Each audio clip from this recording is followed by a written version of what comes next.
కొలంబియాలో ఘోర విమాన ప్రమాదం జరిగింది. బ్రెజిల్ నుంచి ఫుట్బాల్ క్రీడాకారులను తీసుకువెళ్తుండగా కుప్పకూలింది. విమానంలో మొత్తం 81 మంది ఉన్నట్లు అనుమానిస్తున్నారు. ఈ ఘటనకు సంబంధించి మరిన్ని వివరాలను మా కరెస్పాండెంట్ లోకేష్ అడిగి తెలుసుకుందాం. లోకేష్, ప్రమాదం ఎలా జరిగింది? ఈ ప్రమాదంలో ఫుట్బాల్ క్రీడాకారులు కూడా ఉన్నట్లుగా సమాచారం ఉంది. దీనికి సంబంధించిన వివరాలు చెప్పండి. South American football championship final కోసము బ్రెజిల్ క్రీడాకారులను తీసుకెళ్తున్నటువంటి విమానము ఒక్కసారిగా కుప్పకూలింది.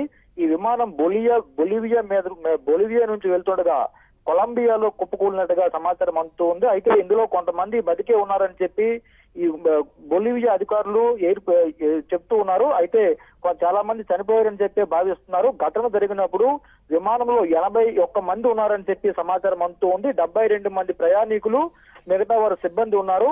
బ్రెజిల్ కి చెందినటువంటి ఒక ఫుట్బాల్ క్లబ్ కి చెందినటువంటి క్రీడాకారులు అందరూ వెళ్తూ ఉన్నారు. సౌత్ అమెరికన్ ఫుట్బాల్ ఛాంపియన్షిప్ కి వెళ్తూ ఉండగా విమానం ఒక్కసారిగా కూలిపోయింది. విమానము బొలివియా ఫ్లైట్ అని చెప్పి సమాచారం అందుతూ ఉంది. 15,500 అడుగుల ఎత్తులో విమానం ఎగురుతూ ఉంటూ ఒక్కసారిగా రాడార్ నుంచి అది మిస్ అయిపోయింది. మిస్ అయిన తర్వాత సమీపంలోనే కూలిపోయిందని చెప్పి బొలివియా అధికారులు చెప్తున్నారు. అయితే చాలా మంది చనిపోయారు కానీ ఇంకా కొంతమంది తమ కాల్స్ కి రెస్పాండ్ అవుతున్నారని చెప్తున్నారు. అయితే పూర్తి వివరాలు ఇంకా అందాల్సి ఉంది. జస్ట్ ఒక 5 minutes బ్యాకే ఈ ఘటన జరిగింది. శ్వేత. ఓకే లోకేష్.